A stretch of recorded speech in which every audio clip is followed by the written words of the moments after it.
আসসালামু আলাইকুম viewers, Rahul's kitchen আজকে আপনাদের জন্য একটি ডেজার্ট আইটেম নিয়ে চলে এসেছে। বাই দ্য ওয়ে, আমি আমার ঘরের শেফ রুবেল, আর আপনারা দেখছেন রাহুলস কিচেন। আর আজকের রেসিপি কাস্টার্ড বা ফালুদা। আমি প্রথমে একটু জেলিগুলো তৈরি করে নেব। আপনারা দেখছেন এখানে আমি অরেঞ্জ কালারের জেলিটা তৈরি করে নিচ্ছি। পর্যায়ক্রমে 4টা কালারের জেলি তৈরি করব। তারপরে আমি করে নিব হলুদ রঙের জেলি। হলুদ কালারের জেলিটা হয়ে গেলে আমি করে নেব সবুজ রঙের জেলি। ভিউয়ার্স, আপনারা যারা আমার পেজটিকে ফলো করেছেন, লাইক দিয়েছেন, তাদেরকে অনেক ধন্যবাদ। আর যারা এখনও পেজটিকে ফলো করেননি, লাইক দিয়েননি, তারা অবশ্যই ফলো করে লাইক দিয়ে রাখবেন। তারপর সর্বশেষ আমি করে নিব লাল কালারের জেলি। আর এই রেসিপিটি আপনার ইউটিউব চ্যানেলে দেখতে পারবেন, রাহুলস কিচেনের ইউটিউব চ্যানেল। যারা সাবস্ক্রাইব করেছেন তাদের ধন্যবাদ, আর যারা নতুন বন্ধু হচ্ছে তারা সাবস্ক্রাইব করে নেবেন। এখানে আমার 4 রকমের জেলি অলরেডি হয়েছে। এটা আমি জমে যাওয়া পর্যন্ত রেখে দেব। জমে গেলে আমি কিউব করে কেটে নেব। আপনারা দেখছেন রাহুলস কিচেন, আর আজকের রেসিপি ফালুদা বা কাস্টার্ড। এদিকে আমি একটা পাত্রে কিছুটা সাবুদানা নিয়েছি। এটা ভালো করে ধুয়ে সিদ্ধ করে নেব।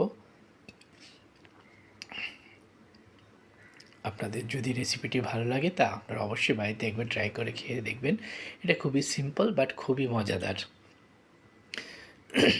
আমি এই সাবুদানাকে সিদ্ধ করে নিচ্ছি।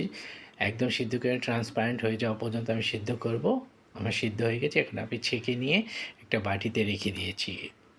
এদিকে আমি জেলিগুলো কেটে নেব। জেলিগুলো সম্পূর্ণ জমা হয়ে গেছে। আমি 4 রকমের জেলি কিউব কিউব করে কেটে মিক্স করে নেব। রাহুলস কিচেন মানে খুব সহজেই সব কিছু তৈরি করে দেখানো। আপনারা অবশ্যই বাড়িতে তৈরি করবেন। আমার সবগুলো জেলি কাটা হয়ে গেছে। আমি এখন সবগুলো জেলিকে একটু মিক্স করে একটা বাটিতে রেখে দিচ্ছি। পরবর্তীতে আমি এটা ব্যবহার করব। ভিউয়ার্স, আপনারা অবশ্যই কমেন্ট করে জানাবেন কেমন হলো। এদিকে আমি গরম দুধের সাথে আমি কাস্টার্ড পাউডারটা গুলিয়ে নিয়েছিলাম, সেটা মিক্স করে আমি নিচ্ছি একটা ঘন করে। কাস্টার্ডটাকে আমি ঘন করে নামিয়ে রাখবো। এদিকে আরেকটা পাত্রে আমি দুধ জাল দিয়ে ঘন করে নিয়েছি। ভিউয়ার্স, এবং অফ ক্যামেরায় চিনি দিয়েছি, সেটা আমি দেখাইনি।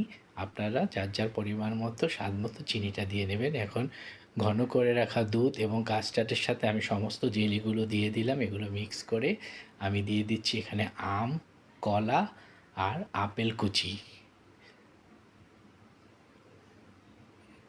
এটা মিক্স করে আমি একটা বাটিতে আলাদা করে রাখবো, এবং পরবর্তীতে আমি কিছুটা ড্রাগন ফ্রুটস আমি এটাকে মিক্স করব। তারপর আপনাদেরকে পরিবেশন করে দেখাচ্ছি। যেটাতে ড্রাগন দিয়েছি সেই 3টা বাটি একটু লাল হয়ে গেছে কালারটা, আর যেটা ড্রাগন ছাড়া সেটা ইয়ে রয়েছে।